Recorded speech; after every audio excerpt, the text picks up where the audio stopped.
मुख्यमंत्री लाडक्या बहीण योजनेमध्ये 80 लाख महिलांची नावं रद्द झालेली आहेत आणि ही योजना आता शेवटच्या टप्प्यात आहे. कारण ही योजना बंद होण्याच्या मार्गाकडे त्यांनी केलेलं ते एक पाऊल आहे. त्याने कारण असं दिलेलं आहे, कारण या महिलांनी ई केवायसी केलेली नाहीये आणि ई केवायसी न केल्यामुळे, मुदतीत न केल्यामुळे त्यांना 80 लाख महिला ची नावं त्यांनी काढून टाकलेले आहेत या यादीतून.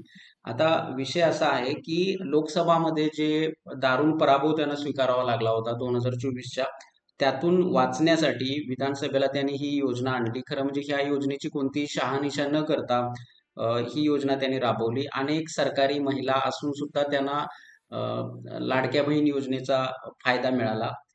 हे एकदमच म्हणजे सर्वसामान्य जनतेचा पैसा वाया घालवण्याचा प्रकार होता आणि तो त्याने घालवला सुद्धा. आता राज्याच्या तिजोरीवर इतका ताण आहे की त्यांना ही योजना काहीही करून बंद करायची आहे. आणि त्या दृष्टीने त्यांनी ही 80 लाख नावं फक्त ई केवायसीचं नाव देऊन बंद केलं. मग ही ई केवायसी तुम्हाला सुरुवातीलाच करता आली नाही का? करता येत नव्हती का? असेही प्रश्न सध्या आपल्याला विचारतायत. मुख्य कारण असं आहे, आज 80 लाख महिलांची नावं कमी झाली. उद्या आणखी 80 लाख महिलांची नावं कमी होतील आणि एकंदरीतच ही योजना आता शेवटच्या टप्प्यामध्ये त्यांनी नेऊन ठेवलेली आहे. कारण त्यांना कशाही प्रकारे ही योजना बंदच करायची आहे.